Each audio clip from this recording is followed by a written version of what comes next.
Hello, welcome back to എൻ്റെ point. ഇന്ന് നമ്മൾ പുതിയൊരു അച്ചാർ ഉണ്ടാക്കുന്ന വീഡിയോ ആണ് ചെയ്യാൻ പോകുന്നത്. സാധാരണ എന്നും ഉണ്ടാക്കുന്ന അച്ചാറല്ല, വെറൈറ്റി അച്ചാറാണ്. അതായത് പൈനാപ്പിൾ അച്ചാറാണ് ഉണ്ടാക്കാൻ പോകുന്നത്.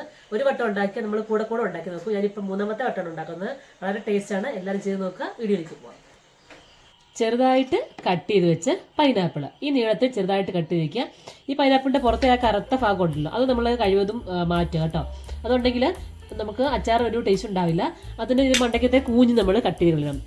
പൈനാപ്പിളിൻ്റെ മണ്ടയ്ക്ക് നമ്മൾ ചെത്തി കഴിയുമ്പോൾ കൂഞ്ഞുണ്ടാവുമല്ലോ, കുഞ്ഞ് നമ്മൾ കട്ട് ചെയ്ത് മാറ്റണം. അപ്പോൾ അതിന് ഇച്ചിരി കട്ടി ഉണ്ടാവും. അപ്പോൾ അതുകൊണ്ട് നമുക്ക് അച്ചാറിന് അതും വേണ്ട. പിന്നെ വേണ്ടത് ഇഞ്ചി വെളുത്തുള്ളി കൂടെ ചതച്ചിട്ടത്. ഒരു 10 കഷ്ണം വെളുത്തുള്ളി എടുത്തിട്ടുണ്ട്. ഒരു ചെറിയ കഷ്ണം ഇഞ്ചി കൂടി ഞാൻ ഇടികലി ഇട്ട് ചതച്ച് എടുത്തു വെച്ചിട്ടുണ്ട്. അപ്പോൾ ഇതും കൂടെ വേണം. ഇത് നമുക്ക് എന്തൊക്കെയാണ് ചേർക്കേണ്ടതെന്ന് 1 by 1 ആയിട്ട് പറയാം. അച്ചാർ പൊടി ബാക്കിയൊക്കെ നമ്മുടെ വീട്ടിൽ ഉണ്ടാകുന്ന സാധനങ്ങളാണ്. അപ്പോൾ നമുക്കിനി ചെയ്ത് നോക്കാം. ഒരു പാൻ അടുപ്പത്ത് വെച്ച് ചൂടാക്കുക. അതിലേക്ക് ഏതെങ്കിലും പാത്രം നിങ്ങൾക്ക് ഇഷ്ടമുള്ള സൗകര്യമുള്ള പാത്രം എടുത്തോളുക. അതിലേക്ക് വെളിച്ചെണ്ണ ഒഴിച്ചു കൊടുക്കുക. ഞാൻ വെളിച്ചെണ്ണയാണ് ഉപയോഗിക്കുന്നത്. നല്ലെണ്ണ ഉണ്ടെങ്കിൽ അതെടുക്കുക. നല്ലെണ്ണ ആകുമ്പോൾ നമുക്ക് അച്ചാർ കുറേ ദിവസത്തേക്ക് നിൽക്കും, ലാസ്റ്റ് ചെയ്യും, പൂത്ത് പോകത്തില്ല. പക്ഷേ വെളിച്ചെണ്ണ ആണെങ്കിൽ പൂത്ത് പോകും. ഞാൻ കുറച്ചേ ഉണ്ടാക്കുന്നുള്ളൂ, അതുകൊണ്ടാണ് ഞാൻ വെളിച്ചെണ്ണ ഉപയോഗിക്കുന്നത് കേട്ടോ.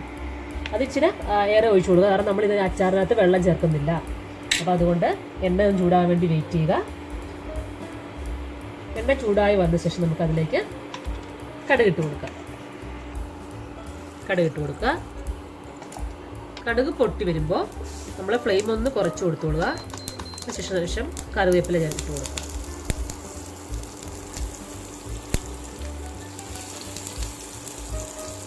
കറിവേപ്പില ചേർത്ത് കൊടുത്തു. ഇനി നമ്മളതിലേക്ക് ഇഞ്ചി വെളുത്തുള്ളി കൂടെ ചതച്ചത് ചേർത്ത് കൊടുക്കുക.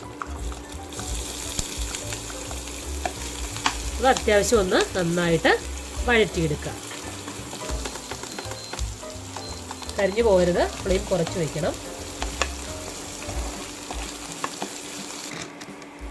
ഇഞ്ചിയും വെളുത്തുള്ളിയും ഒന്ന് നന്നായിട്ട് കളർക്ക് മാറി ബ്രൗൺ കളറായി വരുന്നുണ്ട്. ആ സമയത്ത് തന്നെ ഫ്ലെയിം കുറച്ചുകൊണ്ട് നമ്മൾ അച്ചാർ പൊടി ചേർത്ത് കൊടുക്കുക. ഒരു 2 സ്പൂണ് അച്ചാർ പൊടിയാണ് ഞാൻ ഇതിലേക്ക് ചേർത്ത് കൊടുക്കുന്നത്. നമ്മൾ എടുക്കുന്ന പൈനാപ്പിളിൻ്റെ അളവനുസരിച്ചിരിക്കും. ഞാനൊരു കുഞ്ഞു പൈനാപ്പിൾ, ചെറിയൊരു പൈനാപ്പിളാണ് എടുത്തത്. അപ്പോൾ അതുകൊണ്ട് തന്നെ ഞാൻ ഒരു 2 സ്പൂണ് അച്ചാർ പൊടി ഇട്ട് കൊടുത്തു. നന്നായിട്ടൊന്ന് ഇളക്കി കൊടുക്കുക. ഒരുപാട് നേരമൊന്നും ഇളക്കിയിട്ട് ഒരുപാട് മൂത്ത് പോകരുത്. ജസ്റ്റ് ഒന്ന് ഇളക്കി വെച്ച് ഉടനെ തന്നെ നമ്മൾ കട്ട് ചെയ്ത് വെച്ച് നമ്മുടെ പൈനാപ്പിൾ ഇതിലേക്ക് ചേർത്ത് കൊടുക്കുക. ഇത്രയും പൈനാപ്പിൾ ഞാൻ എടുത്ത് വെച്ചിട്ടുള്ളൂ കേട്ടോ. അതുകൊണ്ടാണ് ഞാൻ 2 സ്പൂണ് അച്ചാർ പൊടി ചേർത്ത് കൊടുത്തത്. ഇത് നന്നായിട്ടൊന്ന് മിക്സ് ചെയ്യുക. ഇതിലേക്ക് പാകത്തിന് ഉപ്പും കൂടി ചേർത്ത് കൊടുക്കുക. ഒരുപാട് ഉപ്പ് വേണ്ട. പൈനാപ്പിളിൻ്റെ ഒരു പുളിയും ചെറിയൊരു മധുരവും ഒക്കെയുള്ള പൈനാപ്പിളാണ്. അപ്പോൾ അതുകൊണ്ട് ഇത് രണ്ടും കൂടി, പുളിയും മധുരവും കൂടെ ആകുമ്പം നല്ല ടേസ്റ്റാണ്. ഒട്ടും തന്നെ വെള്ളം ചേർക്കേണ്ട. കാരണം ഇത് ഒരു കുറച്ച് സമയം നമ്മൾ അടച്ച് വെച്ച് കഴിയുമ്പോൾ പൈനാപ്പിളിനകത്തുനിന്ന് വെള്ളം ഇറങ്ങി വരും. അപ്പോൾ കറക്റ്റ് വെള്ളമായിരിക്കും കേട്ടോ. അപ്പോൾ അതുകൊണ്ട് ഒട്ടും തന്നെ നമ്മൾ വെള്ളം ചേർക്കേണ്ട കാര്യമില്ല. അപ്പോൾ ഞാൻ രാത്രിയിലാണ് അച്ചാർ ഉണ്ടാക്കുന്നത്. രാവിലത്തേക്ക് ഞാൻ എടുത്ത് നോക്കുമ്പോൾ കറക്റ്റ് ചാറൊക്കെ ആയിട്ട് ഇരുന്നോളും. അപ്പോൾ അതുകൊണ്ട് ഒട്ടും വെള്ളം ചേർക്കേണ്ട കാര്യമില്ല. ഇപ്പം തന്നെ ഉണ്ടാക്കിയപ്പോൾ ഉടനെ അയ്യോ ചാറില്ലല്ലോ, വെള്ളമില്ലല്ലോ അങ്ങനൊന്നും പറയണ്ട. ഇച്ചിരി കഴിഞ്ഞിട്ട് നോക്കുമ്പോഴത്തേക്ക് പൈനാപ്പിളിനകത്തൊന്ന് നന്നായിട്ട് വെള്ളം ഇറങ്ങി നമ്മൾക്ക് എന്തോരം കറക്റ്റാണ് അച്ചാറിന് ചാറ് വേണ്ടത് അത് ആ കറക്റ്റ് പരുവത്തിനായി വരും കേട്ടോ. അപ്പോൾ അതുകൊണ്ട് ആരും വെള്ളം ചേർക്കണ്ട. മഞ്ഞപ്പൊടി ഒന്നും ഇടണ്ട. മഞ്ഞപ്പൊടി ഇട്ട് കഴിഞ്ഞാൽ നമ്മുടെ അച്ചാറൊരു കയ്പുണ്ടാവും. വേറെ പൊടികളൊന്നും ചേർക്കേണ്ട കാര്യമില്ല. ഇനി നമുക്ക് ഇതിപ്പോൾ ഇളക്കി കഴിഞ്ഞ ശേഷം അത്യാവശ്യം വേണ്ടത് കായപ്പൊടിയാണ്. കായപ്പൊടി ചേർത്ത് കൊടുക്കണം. കായപ്പൊടി വേണം ചേർക്കാൻ. കട്ടക്കായം ചേർക്കരുത്. കട്ടക്കായം ചേർത്ത് കഴിഞ്ഞാൽ ഇതിനകത്ത് നിന്ന് മിക്സ് ആകാൻ പാടാണ് കേട്ടോ. അപ്പോൾ അതുകൊണ്ട് നമ്മൾ കട്ടക്കായം ചേർക്കണ്ട, കായപ്പൊടി ചേർത്ത് കൊടുക്കുക കേട്ടോ. അച്ചാറിന് കായം ചേർക്കുമ്പോൾ ഒരു നല്ല മണമൊക്കെയാണ് വരും. അപ്പോൾ അതുകൊണ്ട് കായപ്പൊടി ചേർത്ത് കൊടുക്കുക. ഇനിയിപ്പോൾ നമുക്ക് ഫ്ലെയിം ഓഫ് ചെയ്യാം. നന്നായിട്ട് നല്ല ചൂടുണ്ട്. കായപ്പൊടി ചേർത്ത് കൊടുത്തു.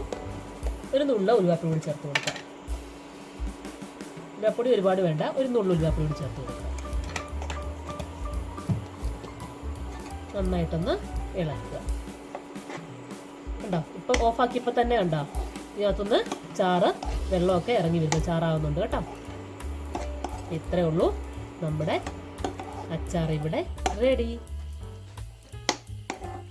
വളരെ ഈസി ആയിട്ട് ചെയ്യാൻ പറ്റും. ഒരുപാട് സമയം ഒന്നും വേണ്ട. പൈനാപ്പിൾ ജസ്റ്റ് കട്ട് ചെയ്യുക. ബാക്കി എല്ലാ സമയവും നമ്മുടെ വീട്ടിലുള്ളതാണ്. അപ്പം പൈനാപ്പിൾ അച്ചാർ വളരെ ടേസ്റ്റിയാണ്. എല്ലാവർക്കും ഇഷ്ടപ്പെടും. എല്ലാവരും ചെയ്ത് നോക്കുക കേട്ടോ. എന്നിട്ട് നിങ്ങൾക്ക് കമൻസൊക്കെ നിങ്ങളുടെ അറിയിക്കണേ.